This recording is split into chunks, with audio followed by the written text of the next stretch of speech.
What happens in the sky affects life down here on Earth. The Celestial Compass shows you how and guides your way with astrology you can use from professional astrologer Kathy Beal.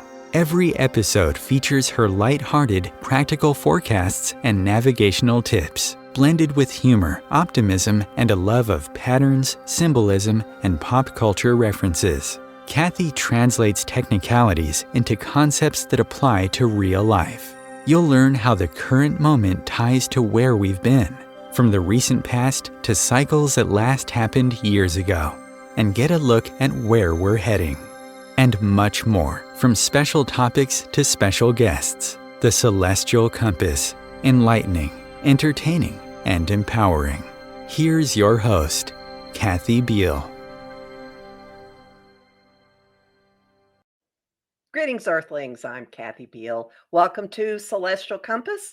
We're going to have another fascinating guest today. I'm really excited about our guest. But first, I'm also really excited about the astrology. I want to update you on what is going on. And you may be wondering what is going on. I remind you that, as always, you can find my monthly forecasts and my new moon and full moon forecasts at omtimes.com.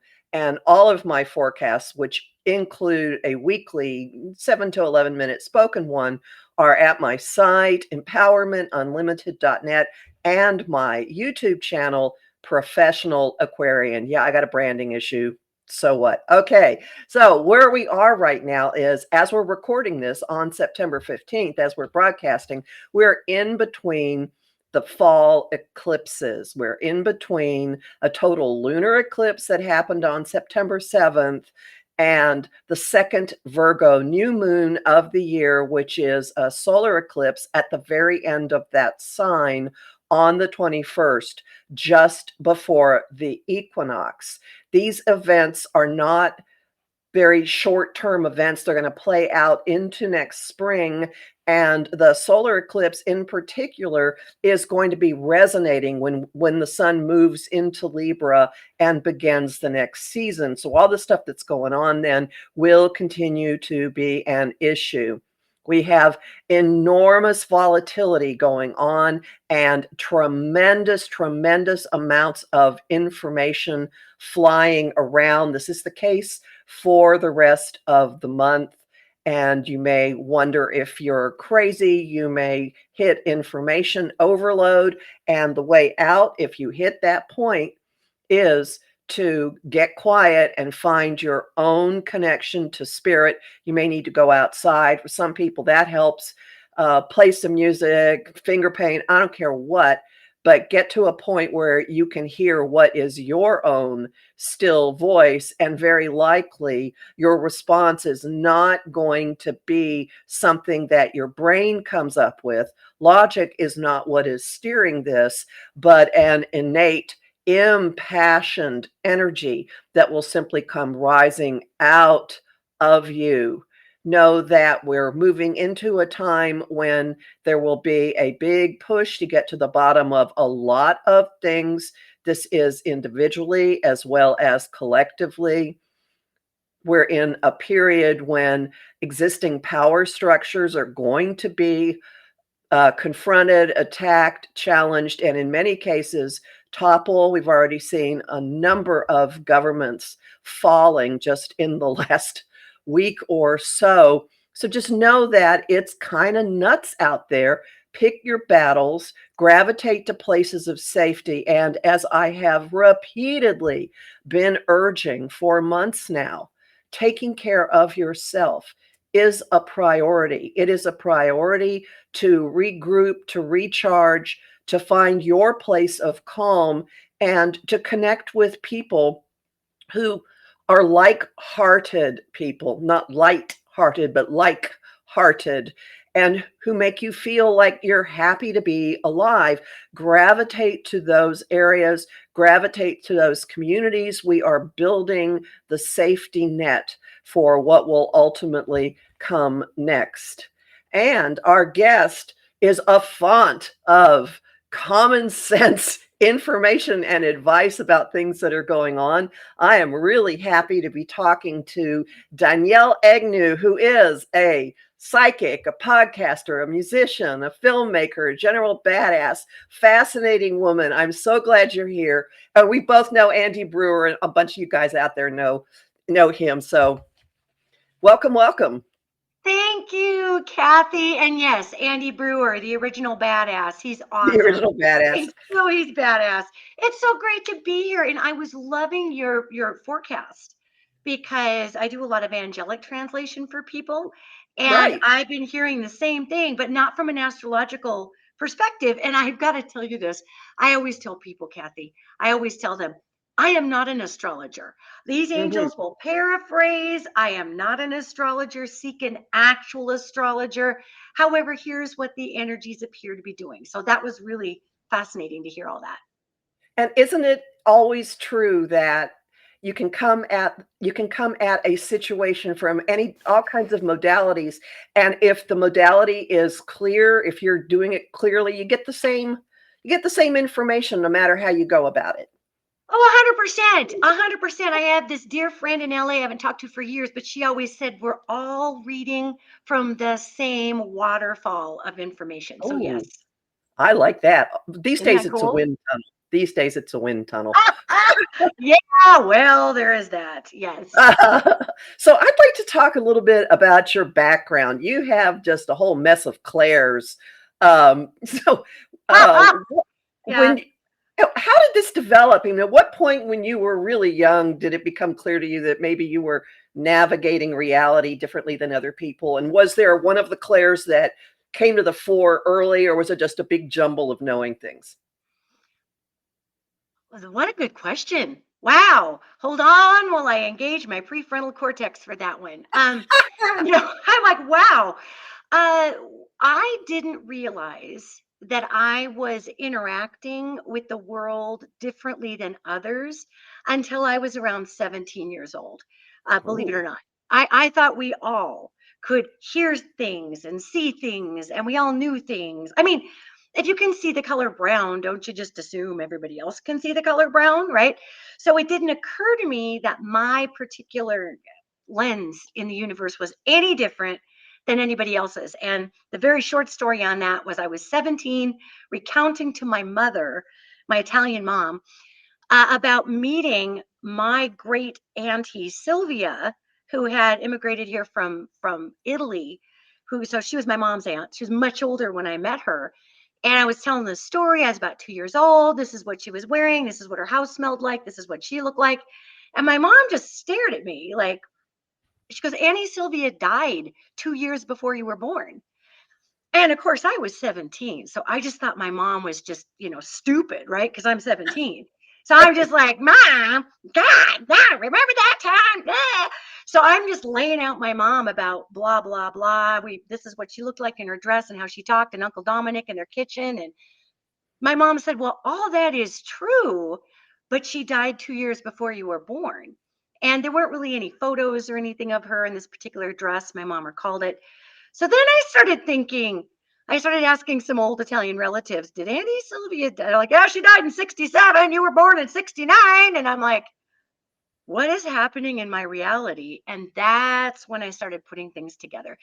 And I would say the clairsentience, the knowing part, came in first when I was 3 years old. I just began to understand that adults would tell me something and I'm like, that's not true. This is going to come to pass. And it did.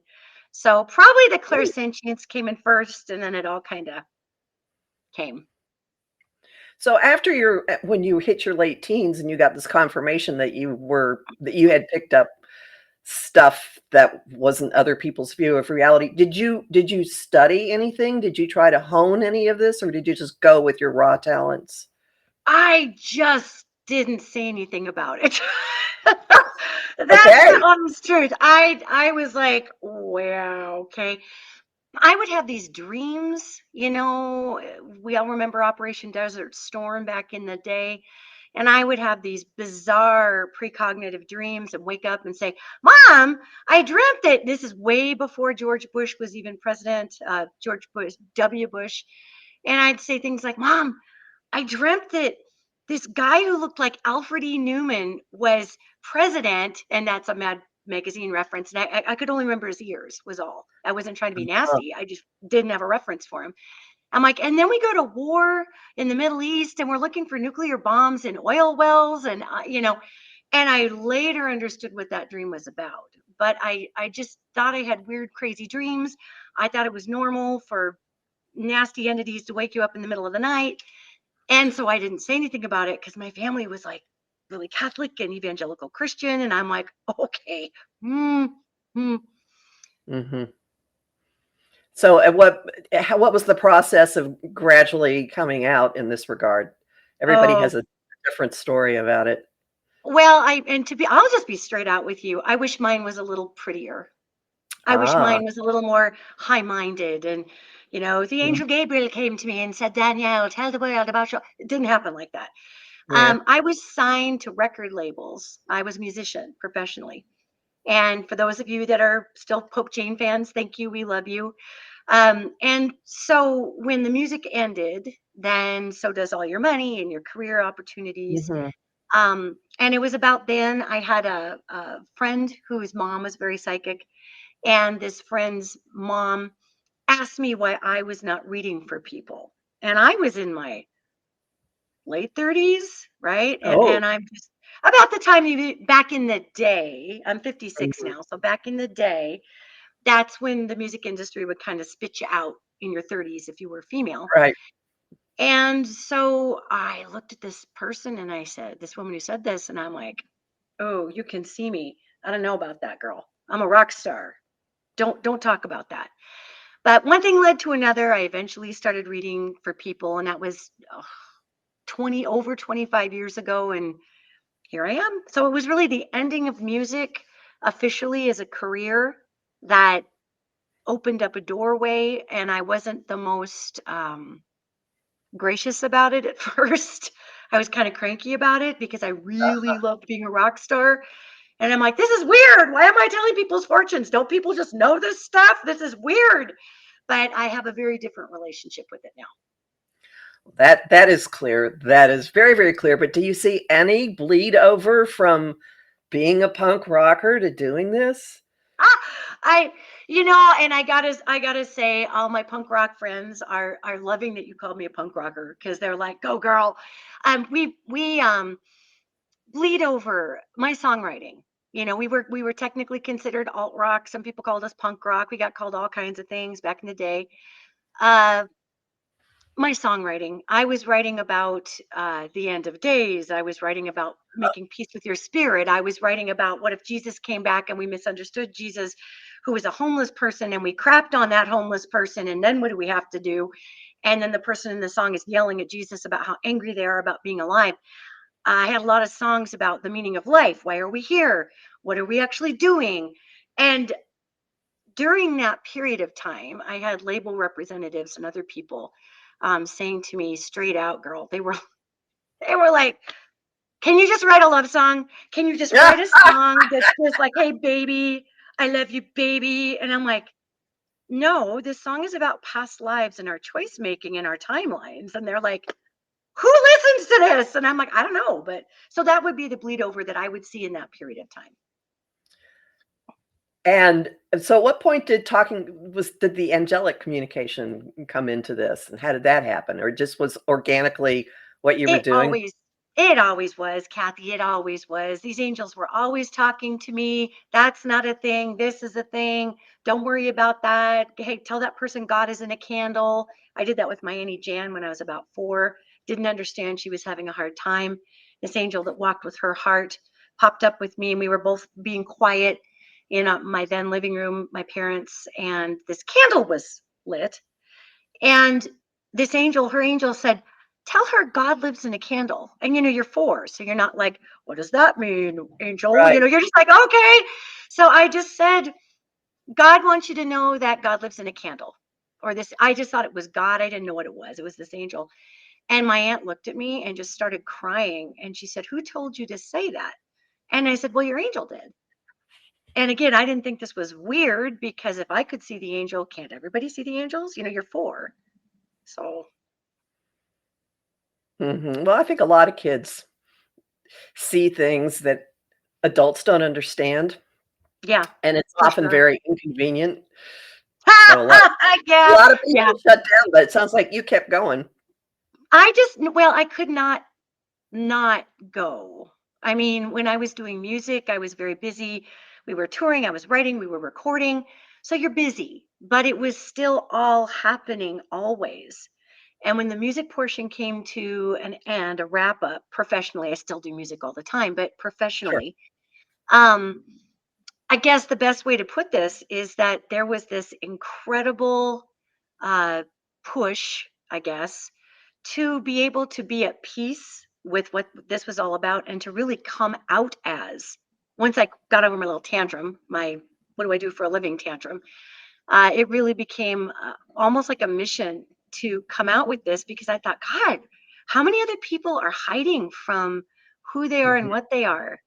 And it was very important to me to come out as a gay person in 1992 in my first record deal because I felt like if everybody just saw us being people, nobody would care. Um, I wish we'd get back on board with that, but here we are. So I felt that way about this gift too, and I did make peace with it and just go on with things. And I mean, you're pretty open about what it is you do. There are a lot of people that still hedge quite a bit, and you've managed to parlay this into some really interesting entertainment related ventures. So you've consulted on entertainment productions. Like, how Oh, did I those have. things? Does Yes, I that did. come from the music business, or it just sort of happened? No, it just sort of happened. It had nothing to do with Pope Jane. It just occurred. So I was living in LA, lived there about 11 years, and I was there for music, and then that all came to an end. That's where I started reading City of Angels. What an irony. And Uh, so I'm reading for people, and I would have people who wrote for shows or produced shows who would come ask me questions. And that's how often I ended up doing some consulting on these particular programs, is that somebody was a client. that makes sense. You were in the right place for this. So I'm really curious. So, what's your connection with supernatural? Oh, yeah. So I'll keep this person's name uh, out of the interview because I always think that people who come to me for a reading deserve some anonymity. But I had an Hmm. individual who worked on Supernatural who came to me and was wondering about career questions. And this person was asking me this or that. And I have this whole other picture next to this individual about what they're talking about and their answers. And pretty soon I start seeing images of Sam and Dean from Supernatural right next to their head. And this person is like, well, I'm writing on a show. They didn't tell me what show they were writing on. They said, well, I'm writing on a show. And is this show going to go anywhere? Because this person was an amazing writer, huge visionary, massive creative potential, was kind of frustrated with where the show was going and was like, is this, this show, am I going to be doing anything else besides this show? This person wasn't supercharged about the show. Here's Sam and Dean. And so I blurt out to this individual, are you writing on Supernatural? Oh my God, I love that show. And the person I was reading for just kind of went, wow, Ah, wow. How'd you uh-huh. know that? And I said, well, you're paying me to know that. Come on. So I was like, you're paying me to know that. So anyway, one thing led to another. And I just blurted out to this person, I said, why don't you ever have any angels on Supernatural? And because I didn't yet. And Kathy, this person said, because I said, you have demons. Why don't you have angels? The demons are the junky cousins of the angels. What's going on? And this individual said, we're really just having a hard time trying to figure out how to work in these kind of fluffy, puffy things. I mean, this show is about demons and werewolves and creatures, and it's bloody. And I just stopped this person and I said, you have never met one, have you? I said, they aren't. They are not these fluffy, puffy. I always draw a parallel to that show with Roma Downey Jr. that was on in the early 90s called Touched by an Angel. And so many people thought that angels were just these lovely, fluffy, puffy things. God loves you. God loves you in all you do. I'm here for you, my darling. And I'm like, no, they're not like that. They're scary and they come in with way too much energy. And if you don't know how to interpret them, you might think they're a monster. I mean, they're a lot. So this really piqued this individual's curiosity, and thus led to many, many, many, many, many meetings about what do angels talk like? What would they talk like if they were a person? If I ask this angel this question, what does it say back to me? Oh, And this interesting. individual, oh yeah, this individual is a highly talented person who took all of this information and went on to craft Castiel. And it was amazing. As a matter of fact, I got a call, an email, excuse me, from this individual one day, and we've been doing this for a good year and a half, back and forth. And this individual said, I want you to watch the episode of Supernatural tonight. And I said, well, of course. And there was an episode where this person had written in a psychic, and the psychic looked just like me. She had like this crazy hair and was wearing tank tops and bell bottoms and cowboy shoes. And she shared a lot of my same vernacular. And of course, she got her eyeballs blown out because she looked at an angel. And I told this person, I said, you never want to look at them. They'll fry you like a crispy. So her eyes got blown out. It was a Oh, big wow. dramatic thing. And there was a shout out to one of my favorite cities, Red Lodge, which is a name of one of my albums that there's a lot of little pieces that came out in Supernatural, and they were stationed to be canceled in season 3. That was kind of where they were at, which is why this person came to speak with me. And because of the brilliance of this individual, I just provided the information. This person crafted the most phenomenal characters out of this. They went on for many, many years. They took that angel storyline, they ran it all the way through with the devil and Armageddon and the whole thing, and it just kept going. So, and that wasn't me. That was this person that made these beautiful characters happen. But it was really neat to contribute to that. That is incredible. And what you're telling me makes me think that Tony Kushner has had actual experience with angels, because if you've seen Angels in America, when that angel makes its first appearance, it is terrifying. It's not sweet. No, they don't mean to be terrifying, neither does a snake or a spider. That's just there's a lot of energy coming in. And my job is translator. That's my job. I translate for these beings. I respect them a great deal. I'm not afraid of them. But I've been seeing them for a long time. And sometimes they do look a little monstery if you do cast your third eye, not your eye on them. This is fascinating. Thank you. Well, I saw that in your bio and went, there's a story here. Yeah. Wow. Okay. Well, then, how does that lead, or how does that tie into your work, your own work with film? We'll start with this, and then we're going to have to take a break in a few minutes. But you also have created your own, I don't know, you haven't developed a TV program, but you've made some documentaries, correct? Well, it actually was created by Mary Erickson, who is an amazing executive producer. She used to work at Universal. She approached me about what I do with angels. It's actually a TV series that we are producing. However, we have achieved the pilot episode, which is currently running as a documentary in film festivals, and it is called The Road Angel. Okay. And this is about your own experiences? It literally follows me, Kathy, it follows me around working with these angels.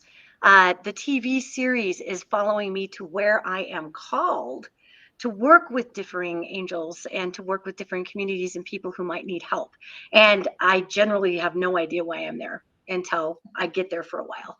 They just tell me to go. I go. I figure it out as we're there.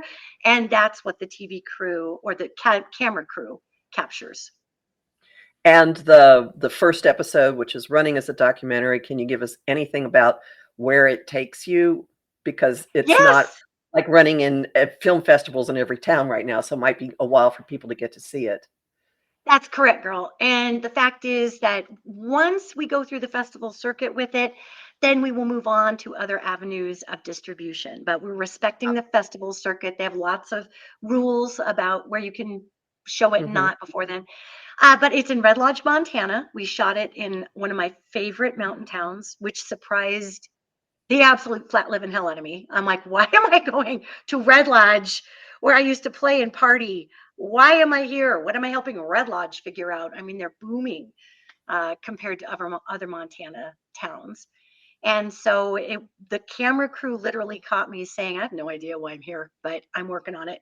And I don't want to create any spoilers, but there definitely was a reason that came forward with individuals that I met up with, as well as the ground and the place itself having something that needed to be told or healed. Ah, so the actual Earth was part of Yes, what called. yes, yes. Is this mountainous where Red Lodge is? Oh, yes, it's a ski town. It absolutely is.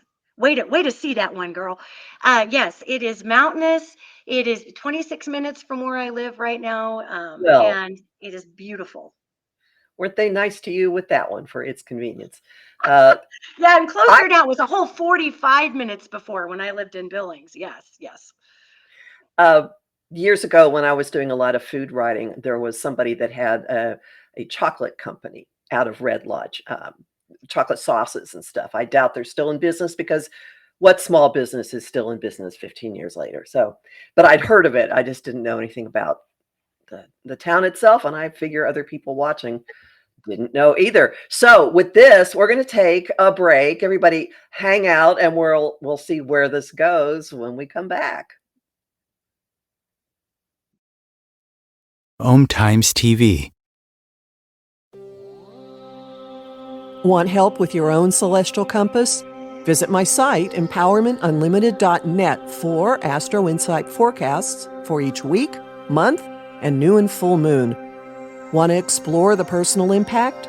Make a decision? Understand another person? It is possible. Click the Services tab to book a personal session with me. That address again? empowermentunlimited.net. Imagine becoming a super influencer. Reinvent yourself, invest in your brand, and then manifest your success with a robust spheric approach. Om Times Media and Broadcasting offers a unique and multifaceted way to become the spiritual and conscious influencer you deserve to be by putting your message across our powerful platform with its proven record of integrity and excellence. Through our produced shows, Om Times offers the opportunity to become a social media TV personality, a radio show host, an Om Times magazine columnist, and a syndicated podcaster, all in one shot. By live streaming your show on Om Times TV and broadcasting it across the extensive Om Times radio and TV networks, you become more than a host. You become an ambassador and a force for positive change. Om Times. Open yourself to the possibilities. If I could be you, and you could be me for just 1 hour. If we could find a way to get inside each other's minds. Walk a mile in my shoes. Walk a mile in my shoes. Well, before you abuse, criticize, and accuse. Walk a mile in my shoes. Welcome back to Celestial Compass. We're talking today with Danielle Egnew, who is a psychic and many, many other things. I love having multi-hyphenates come talk with me. Yeah, you mentioned, you alluded in right before we got into the break that you live in Montana, and I am curious, do you keep a low profile about who and what you are? I mean, I do where I live for, I don't know, various reasons, but are you pretty out and about everywhere you go about, hi, I talk to angels? It's hard not to just have people know that at this point. You know, I'm from Billings, Montana, which is 45 minutes from the little town I live in now. And this is a town of 600 people, and my family members lived here before. So pretty much when we were building this beautiful house, my wife and I, people already knew what I did. Plus we do my sister Bestie and I do all kinds of really amazing haunted events here in Bridger. So people already knew what I did. And once in a while, you'll get somebody that says, what do you do? And if I don't feel like talking about it, I'll say, I am a consultant. And that kind of ends it, But it's not because I'm afraid to tell people what I do. I just maybe I'm tired that day. People have a lot of questions. If you tell them that you're a psychic, a medium, an angel translator, you talk to off-worlders, they're like, what? And so if I'm having kind of a tired day, I might answer that I'm a consultant, but that doesn't mean everybody already knows, girl, it's small out here. I use that word too. Yeah. It's Yeah. just easier. Then I'll kind of look at the person and go, we're going to test you. I am an astrologer. And then you see what they do. Yeah. Yeah. Interesting. It's yeah. Okay. Well, that makes sense then. If you already have your roots there, and it's yeah, makes complete sense. Now you make oils. What is you? Well, I myself don't. My sister bestie, my sister-in-law Melissa, she and okay, this is a TV show right here. My wife is her sister's name is Sarah. Sarah is married to Melissa. So, and they live right around the corner from us and we share a backyard property. So Okay. there's a couple of houses in between there. So Melissa is a full tilt horticulture. She's an herbalist. She had her own shop, Vintage Apothecary, for many, many years. I will get these angels that will come to me and say, hey, put oils together in this order with this much of them. Oh. I have no idea what they do. I don't know any of this. Okay. Melissa knows the things. So I will pass it on to Melissa and she will go ahead and make it up. And these angels they'll say, this is what this is for. And our last one was this great mother oil, which is for grounding. And apparently Melissa was the one that put it together. She listed all the properties of the different oils. Again, that's more her wheelhouse than mine. However, the angels would give me the recipe and they're super specific about how much you put in of this. Don't put more than that. I don't know. So Melissa actually hand blends all of those and then we offer them for folks. See, you're the messenger for the rest. You're the messenger. I'm the recipe getter. I'm just the recipe getter. That's Melissa doing the work there. Yes. So you are very you're very present in social media and you have a Substack generating commentary, advice, taking people to task, spitting out whatever new thing you have just received. This also comes to you on as needed basis, like, today we're going to talk about this, or do you think about your posts in advance and identify a problem and decide you're going to intervene? Are you I really wish it was Kathy. I want it to be B. That just makes me sound so organized and cool. It is A. Unfortunately, it is A. I'll be going about my day doing something totally different. I might be recording something or painting a picture or whatever I'm doing. And then here comes this angel. And it's like, you get to talk about this. Or I will see a post and I see they'll group things in patterns for me. Interesting. I'll see a post. Yeah. I often say I must be pretty thick between the ears because they have to work really hard sometimes to show me this and this and this. And here's what we're talking about. At that point, then I will pop on, I'll do a video, I'll do a blog posting. I do have a podcast, which has been in a position of subscription only, and it's going to go out. We're going to get some sponsorship so more folks can hear it. So generally, it's because I'm being asked to pass something on or something has come to my attention, and there's just this universal press to put it out. And to be perfectly honest with you, I'd say about 50% of the time I don't really want to because a lot of blowback. But I'm just like, oh man, come on. I was having such a good day with my piano, writing my musical. Are we doing this today? But that is what is required of. That's part of the job. So you're a forerunner of the navigational technique that we're all moving into, that'll really lock in early next year, of living like we are the Ace of Wands in the tarot, instead of sitting and making lists and planning and being all logical about things, getting our marching orders, and then we use our logic to figure out how we're going to implement what we just got. So a lot of people are going to be following in the footsteps of what you have been doing. Oh, well, thank Astrologically. you. That's well, and you're helping me. I love astrologers. I love you guys. You make all the sense. I'm getting these bits, I'm getting these things. Let's talk about this. I'm being shown this side and that side, or this angle and that angle. Show the angles, let people make their own decisions. Then here come the astrologers. And you guys come in and say, here's our planetary energies. I just got done telling a client today, Kathy, today, that it wasn't really going to be till next year that we start seeing some of the tire treads in the mud that are directing us to where we're going, because this is a personal excavation time of discarding what we think we need and we don't need. The angels were saying, if you're looking for outside stimulus to tell you who to be and what to do, you may be frustrated because it's too confusing. And you just said that on the show at the beginning of the show. I was like, oh, I said that to somebody, but that's because the angel who walks with the world was telling me that. So we have this gorgeous opportunity, I feel like.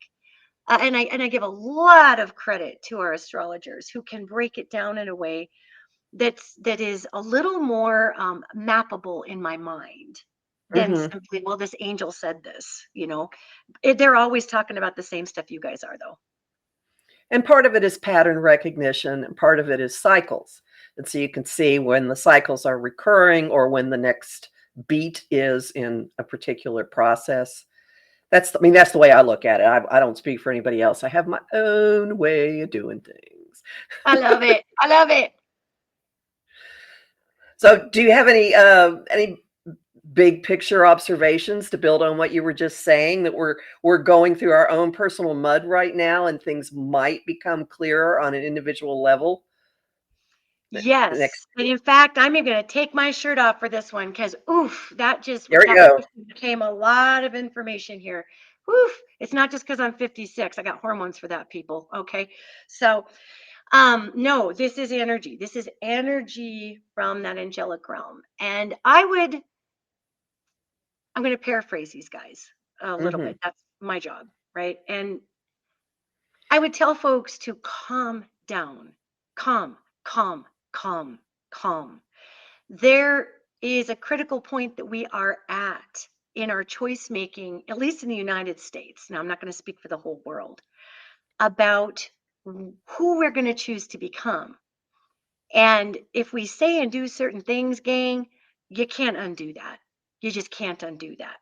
And there are people, organizations, players at play here that are working very hard to make sure that we are fighting, because scared tribalistic people are easier to control within their tribe. What we don't want to do is become these tribed out weirdos who stop beginning or trying to understand one another. And I'm in transparency, I'm a left-leaning voter. That's my own personal politics. However, it's also my own personal belief system.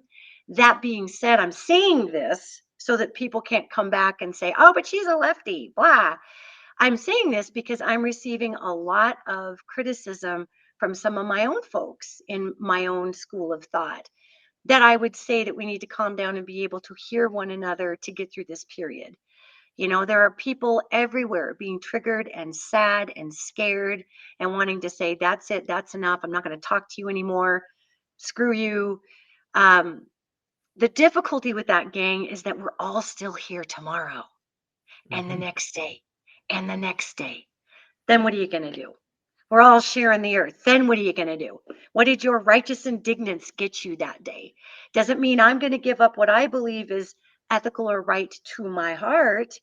Yet what these angels have resoundingly said to me, and Kathy, hopefully I'm answering your question, is that with the time frame that we're in, we do not have to go black and white, all or nothing, pick up a gun, let's go.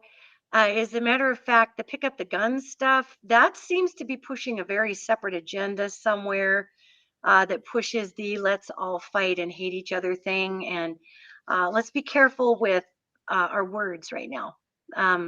This angel came to me and was asking me a question. And sometimes they ask me questions because they're trying to figure us out. People think angels are they are omnipotent in many ways, but they're not human. And this angel came to me and asked me, why are your people using the word war with one another when the heart is so connected? They didn't have a clue why we were saying we are at war with one another, because they are observing the hearts of people, and the hearts want connection. The hearts want resolution. And somebody from a very extremist left position or a very extremist right position may have differing ideas of what that means. Mhm. Yet all I did was put out a little thing and said, be careful with our use of war. We are not Ukraine. We are not Gaza. We are it's gonna make people mad, but welcome to my world. We are, for the most part, as a nation, a very entitled nation. We Mhm. have, we have things here. If you have $1 in your pocket right now, if you're watching this and you have $1 in your pocket, you are more wealthy than most of the whole entire country of India with $1. Mhm. We don't get that over here. We're over here crying in our beer because our gas isn't down 20 cents. So we want to give up everybody's rights to marry the same gender because we need cheaper gas. It's very strange, our bartering in the United States. And so I would simply tell everybody, you can calm down and that doesn't mean you agree. You can calm down and that doesn't mean you condone. Calming down means you don't become a pawn, or there are people and organizations who want you to war, truly war. And let's not give that to those folks. Let's not. Come on. I don't agree with a lot of things in the world, and I'm Italian and Scot, and I get real mad about a lot of things. My work is to do my best to take my feelings out of the equation and report on what these guys are saying are our highest opportunity to get through this in one piece, Kathy. And being non-reactionary is a big portion of it. So a couple of things are going through my head as you say this. The first is you are reflecting part of the potential of the current eclipse cycle that we're under, because I say it's giving us the challenge of living with empathic boundaries. Like, how are these different self-determining people going to have their tiny spaceships flying around with everybody else in their spaceships? We have to figure out how we're going to do this, but we are all in the same ecosystem and cannot change that. And secondly, particularly with the solar eclipse on the 21st, which is installing a new operating system. It's like a supercharged new moon. Where your mind is going is highly important. And I have been shamelessly lecturing people about watching your mind loops, and to think in terms of what you want in your life, and to stop talking so much about what you don't like, because how you can energize the negative by focusing on it all the time. I love that. Yes, yes. It is easy, gang. What she said, you guys. It is easy. It is easy to get so heartbroken that in our grief, we react. We are most highly raised as a group of beings on this planet to respond rather than react. And the old world, what I've been hearing through the angelic realm, is that the old world has already died. It died off in 2012. It's a dead old carcass, like a big old zombie wandering around. And with the old world being dead like that, it's just trying so hard, you guys, to say, no, but I'm still relevant. I am still relevant. And it's doing that through violence and fear and polarization. And let me give you an example, if I may, Kathy. Please. So my hometown newspaper, the Billings Gazette, I'm a 4th generation Montanan. My family originally settled in the valley in Billings. All these folks immigrating from Italy. And my hometown newspaper, and I'm not going to even say the headline because I'm sad for them that was their headline, made a headline out of an interview with the Utah senator who was interviewed about the Charlie Kirk shooting and the shooter and whatnot. And it was the most sensationalistic, misleading, awful headline. And I read it 2 or 3 times, and I read the article, and they did quote this person correctly. However, the article headline itself was very misleading to get people to click.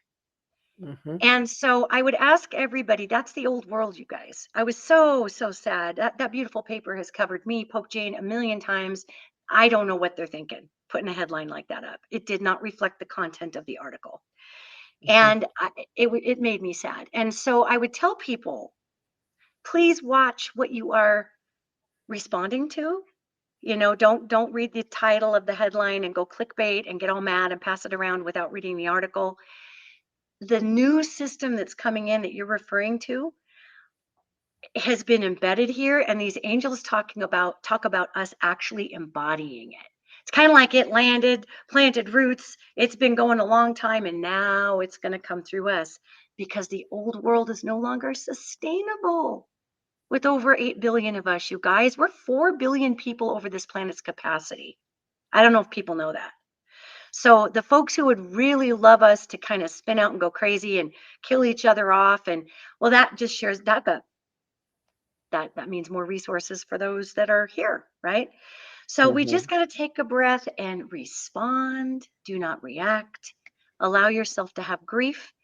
And just like you said, Kathy, the freak plug from everything and sit with yourself, hug a tree, listen to the baby birdies, recognize that we are part of a far greater system than what they're trying to frighten us with, guys. And it doesn't mean that there aren't horrific things happening to people everywhere. I'm not sugarcoating that.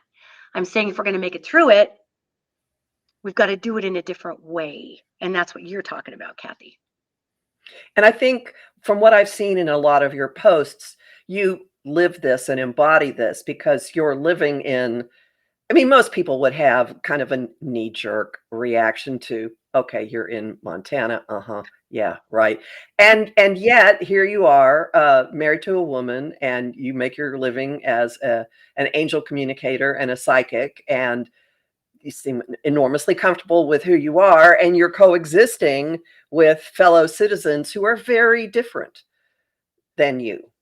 There are some that are, and I will, to be fair, this electoral map that's been created with red states and blue states, in my mind, and I'm speaking for myself here, is total crap. It's crap. Montana was a purple state, still is if you were going to interview people. Montana is the live and let live state. And yes, there are racist people here. Yes, there are jerks here. Yes, there are racist jerks in every corner of this planet. Okay. But I have been an out gay person in Montana since I was 23. And then Pope Jane went on. We at one time had a transgendered woman in Pope Jane. And we traveled all over Montana, Wyoming. Nobody sneezed at the fact that we had 4 people. 2 of us were gay. Rita at the time, I believe she might have gone on, is a trans person. And we had 1 person who was married to a guy in Pope Jane. And nobody said a word. People just came out and enjoyed the band. And so I think it's really important for us to remember that who stands to benefit, Kathy? Who stands to benefit from convincing us all we're one thing or another? Let's start thinking about that. Let's follow the money and say, who stands to benefit from that? And I got lots of folks right down the street. I can see one from where I'm sitting right now up in my loft that has a Trump flag out there, Trump 2024. I actually know who lives there. I see that person at the grocery store all the time. And they're like, hey, yeah, how's you and your wife's house doing? It looks great. You guys are getting that front yard in order. And I'm like, thanks, man. Because that's being a Montanan first. And then you kind of root on your teams. And yes, of course, I have a lot of people that get angry when I say this. We have a lot of things wrong in our state, lots. And I'm not saying we're a perfect state. Yet I would just tell people this marginalization and this polarization, who benefits from it, guys? Because it's not you and me, Kathy. Have you noticed more overt community building going on? I've seen that in my neighborhood, and I keep a very low profile for the sorts of reasons of like your neighbor. And I'm seeing a real effort for neighbors to like have a game night, or we're going to all have s'mores down at the beach, or let's watch a movie together. They just don't Yes. talk about certain subjects, which is the way I prefer it. Well, it's, social media has done a real weird thing to people. And it's like we've just, if I may, Kathy, for a moment, Go right ahead. it's like we crapped out our common sense. I mean, we're saying to stuff, I just went right down the toilet of what the hell. We're saying things to people online that we would never say to their face. And I think it's getting a little better because people have lost family members and friends over it. But yes, I am seeing a lot of community building. I might have a different opinion about certain ways things should get fixed than other community members that I live with here. But first and foremost, we are Montanans, we're community members, and we're going to watch each other's back. And when my wife and I moved here, there was someone who had moved from the northwest corner of Montana here. That's kind of where the northwest corner kind of snugs up against Idaho up there. And there, if you're going to find the pockets of the white supremacists and the neo-Nazis, that's tending towards where they tend to pocket up there, spilling over from the panhandle. Not to say that Montanans can't be that way. And Yeah. the policeman came to, I was just expressing that our sisters live right next door. There's many, many, many gay couples that live in this town of Bridger. There are 600 people here. Mhm. Nobody cares. Everybody's like, how are you? Have a nice day. So yes, people have been working to be more towards community. And this policeman came to my sisters and said, if anybody threatens you in any way, you let me know, because that is Whoa. absolutely not tolerated in this community towards anyone. That's Montana. And I think that's most of our rural communities, not all. Like, I would just caution y'all, listen, I lived in LA, I lived in Washington State, love me my blue states, which are also very red also. So let's just get back to being people with one another and giving away this rhetoric that is meant to divide, because that doesn't serve anybody. Doesn't serve anybody. Excellent, excellent. I love this. I love this podium that you occupy. It's certainly stuff I say all the time. I keep telling people to gravitate to the energy of the kind of world they want to live in, and I have successfully gone through one event after another where they've been asshole free. People have been nice, welcoming, dressed up however they feel like, just weirdos on parade, letting other weirdos wander around. And it happens again and again and again and again. And it's been in rural New Jersey, in New York City, in the metropolitan area. It exists. And I think we're creating something that, again, I said at the beginning, we're creating the safety net for what we're going to build on when we crawl out of this. What a nice way to put it. This. Yes. Yes, it's true. Yeah, and that's what I mean, not to, this is going to sound like I'm trying to self-promote. It's not. This is what Road Angel addresses. And Mhm. this is why Mary Erickson, 5 years ago, she came up with this show idea. 5 years ago. Mhm. And it's now coming into this time frame. And it's very timely, because this is what we address on this show, is how do we build forward? And how do we get over fear? And how do Mhm. we stop getting corralled into little pens of who we're supposed to hate and not? And of course, you guys, come on now. Of course, there are behaviors that are okay and not okay. I don't think we need to virtue signal anyone to death on that platform. So I'm really excited about what I'm not excited about where we're at right now. It's kind of suck-a-doodle right now, but I Uh-huh. am really excited about where we're going in 6 to 8 months and the next 12 months. I am excited about the potential there. With you completely on that. And with that, I'm really thrilled that you had the time to come and hang out here. Can you tell people where they can find you? Absolutely, Kathy. You guys can find me at my website, Danielle Egnew, EGNEW -advisor roadangeltv.com.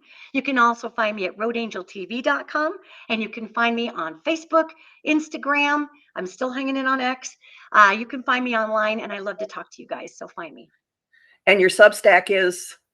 It is Danielle Egnew on Substack. Yep. And it's when you get the instructions that you are to post, then something comes out. It's not like you have a regular publication schedule, right? That is correct. That in transparency, I am passing it on. You guys are getting it hot off the angelic press as I'm getting it. Wonderful, wonderful. Okay, well, everybody, please go check her out. Oh, and your podcast might turn into something that the general public has access to. The podcast currently, it's called the InPsight Show, and it's spelled INPSIGHT. Get it? The InPsight Show. And you can access this. Actually, you can access the archives on Spotify, Apple, all of the providers, Deezer, Google Play. It's just within this next month or two, we're going to be moving it into a fully syndicated outlet, so people will also have access to the updated podcast as well. It is in year 8, this podcast. We are in season 8. Excellent, excellent. Well, this has been a blast. I knew we would have a lot of fun talking. Thank you so very much. One of my best friends is from Billings, so I know. Yeah. Have you ever been? No, I have not been there. But I know Montanans. Okay, so thanks everybody. Remember that you can find me at empowermentunlimited.net, and we'll talk to you again in 2 weeks. Bye everyone. Be safe.